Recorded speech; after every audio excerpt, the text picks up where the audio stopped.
সুন্দরবনের মাটিতে দাঁড়িয়ে উন্নয়নের অন্য নাম মুক্তি জন্মভূমিতে স্বপ্ন করছেন বিশিষ্ট সমাজসেবী। সুন্দরবন মানেই প্রাকৃতিক দুর্যোগের সঙ্গে লড়াই, ঝড়, জলোচ্ছ্বাস আর নদী ভাঙনের সঙ্গে প্রতিদিন সহাবস্থান এলাকার মানুষের। আর ঠিক এই সুন্দরবনের বুকে দক্ষিণ 24 পরগনার নগেন্দ্রপুর গ্রাম পঞ্চায়েতের পূর্বশ্রী ধরে গড়ে উঠেছে এক ব্যতিক্রমী উন্নয়নের দৃষ্টান্ত মুক্তি প্রকল্প। এই উদ্যোগের নেপথ্যে রয়েছেন এলাকার নির্ভীক বিশিষ্ট সমাজসেবী শঙ্কর হালদার। গ্রামের ছেলে লেখাপড়া শিখে উচ্চপদস্থ পদে চাকরি পরিচিত ও সাফল্য অর্জনের পরও তিনি নিজের জন্মভূমিকে ভুলে যাননি, বরং উন্নত প্রযুক্তি ও পরিবেশ বান্ধব চিন্তা ভাবনাকে হাতিয়ার করে গ্রামেই গড়ে তুলেছেন ভবিষ্যতের বাসস্থানের মডেল। মুক্তি গ্রামে নির্মিত ঘরগুলি লোহার ব্যবহার ছাড়াই তৈরি। জাপানি প্রযুক্তিতে বাঁশ, খড় ও দড়ির সমন্বয়ে তৈরি এই ঘরগুলো প্রাকৃতিক বিপর্যয় সহনশীল। আশ্চর্যের বিষয়, সম্পূর্ণ প্রাকৃতিক উপকরণে তৈরি হওয়া সত্ত্বেও ঘরগুলিতে রয়েছে এসি, আধুনিক টয়লেট সহ সব রকমের সুযোগ সুবিধা। পরিবেশের সঙ্গে সামঞ্জস্য রেখেই যে আধুনিকতা সম্ভব তা চোখে আঙুল দিয়ে দেখিয়ে দিচ্ছে এই প্রকল্প। মুক্তিগ্রামের রাস্তার দুধারে নানা ধরনের ফুলের গাছ লাগিয়ে সাজানো হয়েছে এলাকা। সপ্তাহে যে কোনো দিন বহু মানুষ এই ব্যতিক্রমী স্থাপনা দেখতে ভিড় করেন। অনেকের কাছেই জায়গাটি এখন পরিচিত মুক্তি নামে। কাউকে কাউকে বলতে শোনা যাচ্ছে মুক্তি পার্ক, কারণ ছুটির দিন সপ্তাহে প্রায় প্রতিদিন বহু পর্যটকদের আনাগোনা চলছে। সমস্ত দিক থেকে বিচার করলেই পার্কের মতোই করে সুন্দরভাবে সাজানো হয়েছে মুক্তিকে। তবে এটি পার্ক নয়, এটি মানুষের পাশে দাঁড়ানো নানা রকম প্রকল্পের মডেল চিত্র। রায়দিঘি থেকে অল্প সময়ের যাত্রায় যে কোনো গাড়িতেই এখানে পৌঁছানো যায়, ফলে দর্শনার্থীদের সংখ্যাও ক্রমেই বাড়ছে।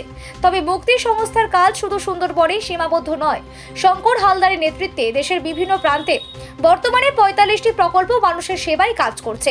শিক্ষা, বাসস্থান, দুর্যোগ মোকাবিলা ও সামাজিক উন্নয়নে নানা ক্ষেত্রে মুক্তি উদ্যোগ ইতিমধ্যেই প্রশংসা কুড়িয়েছে।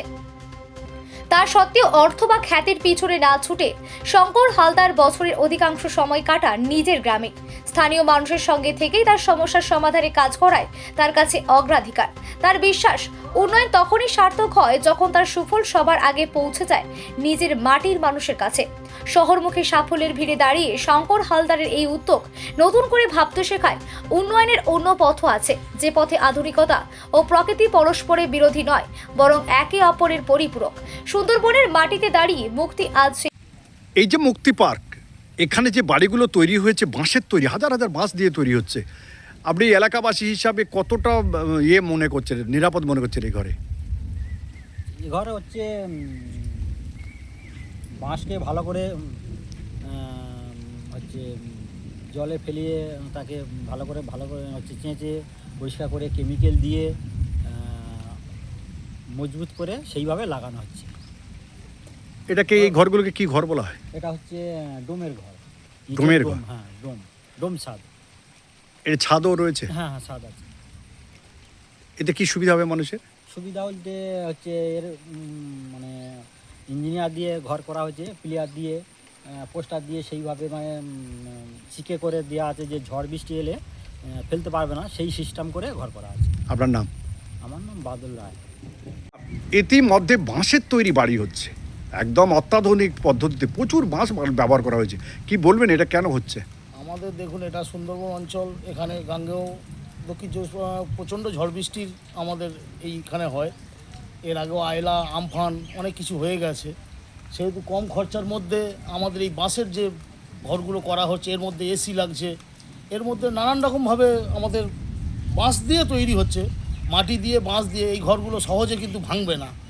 এগুলো কিন্তু মানে যতই সাইক্লোন আসুক, ঘরটা কিন্তু খুব শক্তপোক্ত। পাকা ঘরের থেকেও বলবো যে মেঝেটাকে, নিচের গ্রাউন্ডটাকে, হ্যাঁ, গ্রাউন্ডটা মেঝে হবে, মানে সিমেন্টের হবে, কিন্তু আর চারদিকে এই টেক্সচারগুলো এগুলো এমনি হয়েছে, কিন্তু এগুলো টোটাল কিন্তু দাঁড়িয়ে থাকবে কিন্তু বাঁশের উপরে। সিঁড়িটাও বাঁশের হবে। এবং এটার পক্ষে সুবিধা কি হবে? সুবিধা কি, ঝড় বৃষ্টিতে কোনো ঝড় হলে কোনো ক্ষতি হবে না এতে। আর এই নিচে এরকম ফাঁকা? হ্যাঁ, নিচে এরকম ফাঁকা না, এগুলো ফের মাটি দিয়ে এর গায়ে ফের আবার চিকেন নেট আছে, নেট দিয়ে একে তৈরি করা হবে, মাটির কাজ হবে টোটালি। এটা কারা করছে মূলত? এটা আমরাই করছি, আরও লেবাররা আছে, মিস্ত্রি থেকেই করা হচ্ছে এগুলো। বিভিন্ন মানুষের বাড়িও তৈরি করে দিয়েছেন মুক্তি থেকে। আপনার নাম? আমার নাম সুব্রত কুমার। কি দায়িত্বে আছেন? আমি দায়িত্বে এখানে কাজকর্ম করি। বাংলার স্বাদে বাঙালির সেবায় মা বাসন্তী হোটেল অ্যান্ড রেস্টুরেন্ট, ঠিকানা পোক্তাপুল, নারায়ণগড়, পশ্চিম মেদিনীপুর। আমাদের এখানে সকাল, বিকাল, দুপুর এবং রাত্রিকালীন আহারের সুব্যবস্থা রয়েছে। সুলভ মূল্যে আহারের একটাই ঠিকানা, মা বাসন্তী হোটেল অ্যান্ড রেস্টুরেন্ট।